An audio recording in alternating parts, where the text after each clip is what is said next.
Good evening. It is with a sense of fulfillment and gratitude that I present to you a brief overview of the book, The Multivalence of an Epic, Retelling the Ramayana in South India and Southeast Asia.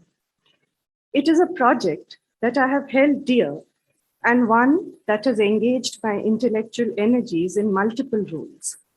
As conference co-convener with Professor Setter, as author contributor, as editor, since the September of 2017, exactly 4 years this month. The book is foremost the result of a rewarding collaboration between 19 distinguished scholars who have interpreted the many values and meanings that inhere in the continuous making and remaking, viewing, experiencing, and reviewing the Ramayana tradition. This narrative moves from classical to folk forms or vice versa, from temples and palaces to theaters and bylanes, and from ancient to modern times, ever so often crossing boundaries that are not enslaved to sectarian, communal, regional, or national divides. The book explores the epic's journey in 3 parts: visual, literary, and performance cultures. South Indian and Southeast Asian Ramayana traditions are placed in deliberate juxtaposition in this book. Historians investigating the cultural, political, and socio-economic processes that have linked pre-modern India and Southeast Asia have proposed the theory of cultural convergence, which proposes and observes analogous developments between the 2 regions across the Eastern Indian Ocean.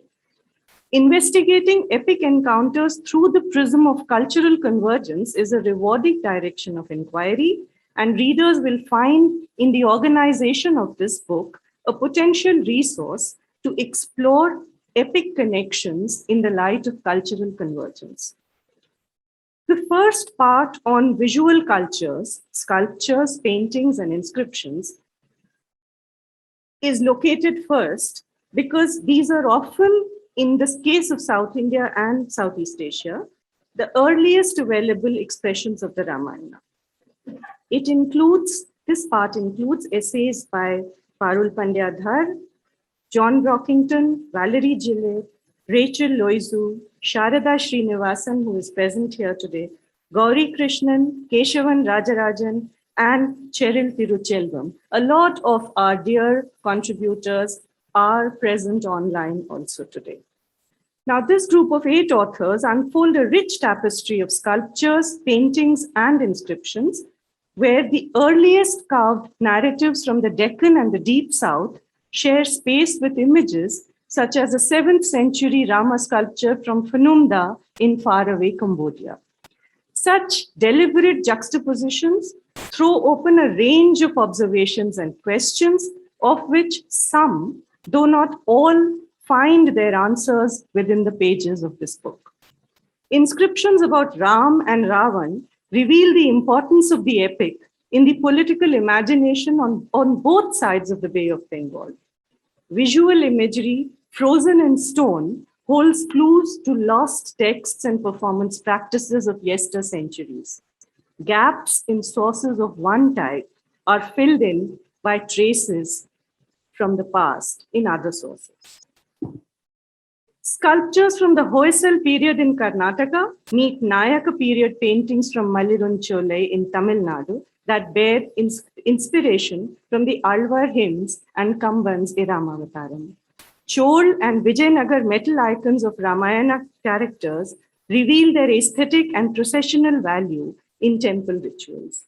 2nd millennium Angkorian Ramayana relief sculptures from Cambodia reveal a preference for the battle scenes from the Yuddha Kanda, even as new motifs with localizing tendencies are in evidence. Colorful character transformations, such as that of Hanuman in Southeast Asia, offer a counterpoint to his presumed monolithic conceptions in popular Indic imagination. Contemporary negotiations of the epic in the visual arts of Malaysia are discussed in a study linking these to the Vayankulit or shadow puppet tradition and the hikayats of the epic in Islamic affiliation. Wayang in contemporary Malaysia has now evolved from its traditional leather puppet forms to the canvas. It has been digitized and combined with modern stories and characters into what is now called fusion Wayang. The second part on literary cultures engages with texts, their content, narrative accent, recitation, and associated imagery. Scholars to this part include Malini Saran, Chirapat Prapandavidya, Mary Brockington, A.J. Thomas, Sudha Gopalakrishnan, and Thomas Hunter. The section opens with a discussion on governance and ethics in 9th century Old Javanese Ramayana, which is the oldest available Southeast Asian text on the subject and is known to have followed the 7th century Indian text, the Ravana Vadha, composed by Bhatti. It was written for recitation and for the art of Vayankulit, thus fusing boundaries between the textual and the performative and revealing innovative processes of localization. By contrast, with the destruction of Ayutthaya by the Burmese army in 1767, no Ramayana text from an earlier period has survived in Thailand. While the Thailand Ramakiyan is likely to have been composed from a Ramayana story retold by a narrator from South India, as one of our contributors has written, the carvings of the Khmer temples in Thailand suggest the presence of the Valmiki Ramayana there as well. So both these were moving alongside. The introduction of new characters, such as the enigmatic female Benyakai in Thai versions, and Hanuman's liaison with her are also explored in this book. A complex web of sharing and innovation of narrative elements and motifs among intra-Southeast Asian and between Indian and Southeast Asian Ramayana texts emerges from the essays in this section. Now, translation is itself an act of retelling, and this marks two contributions here.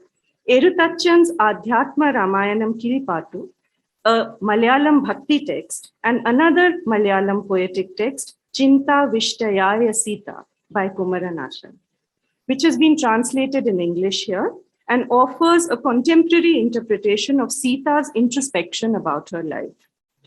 Moving from translation now to recitation as an act of retelling, a close study of the Mabasan Ramayana recitation in Bali is an important value addition to this volume.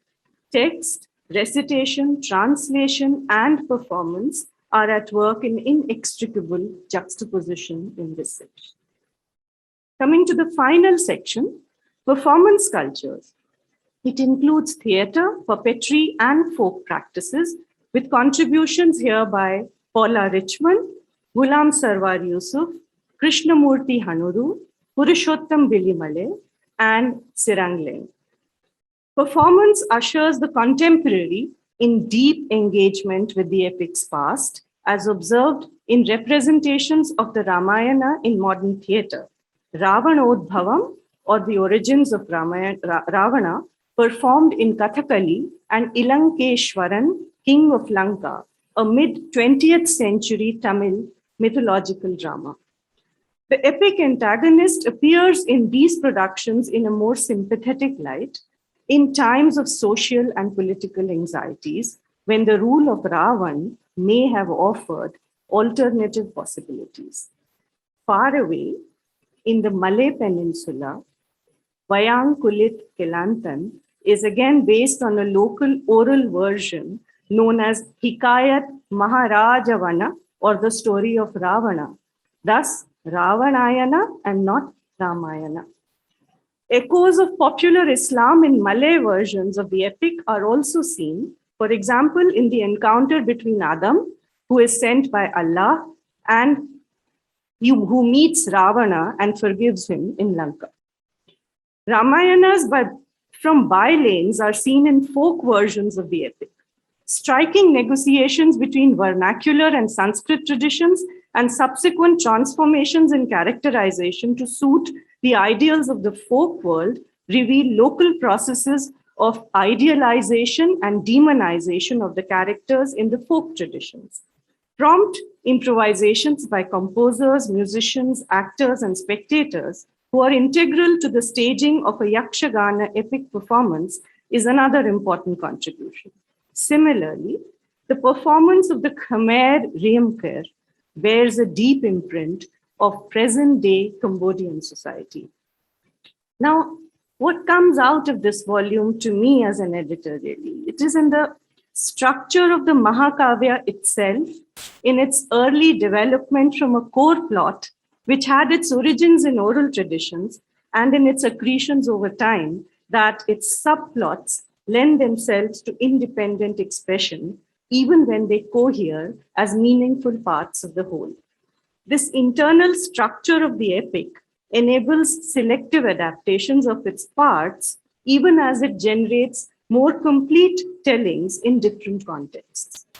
At times, the epic is translated in its entirety, and even its basic narrative structure, progression, and the interrelationships between its elements are retained in the newer settings. At other times, counter-narratives are created, altering relationships among its characters, modifying character traits, or shifting the balance between the protagonist, antagonist, and also the marginal characters. Categories of intrinsic and extrinsic, change and continuity, and parts and whole then offer useful perspectives to unravel the epic's multivalence. As it flows and adapts, its unique identity as Ramayana sustains even as it merges in a stream of continuous change. This assimilative power, its pluralism, is also its soul and strength.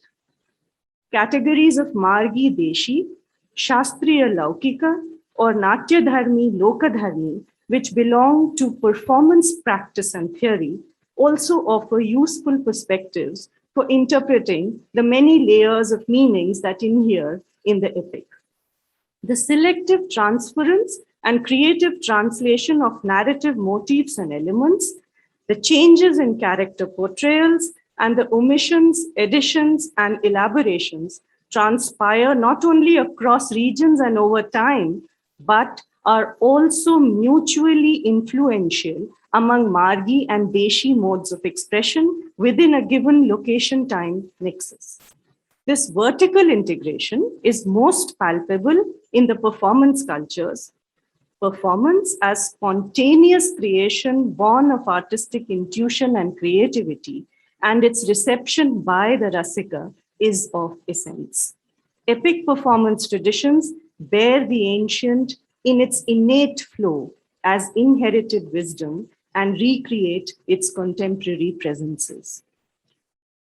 The long solitary hours spent in the making of this book have gifted me many, many precious intangible rewards. Not all are possible to share here, but those interested will find their traces scattered all around the book and also in my introduction to the book. There are many more Ramayanas, new tellings continue to be created, and the ways of perceiving are many as well. To privilege any monolithic or exclusive reading, then, is antithetical to its very essence. I would like to thank especially late Professor Shadakshari Setter, the D.S. Achyuta Rao History Foundation, and the entire team at Manipal Universal Press for their faith in me. Thank you very much. My gratitude especially and very genuinely to Surabhi Gurukar for a stunning, stunning jacket design. Thank you, Surabhi.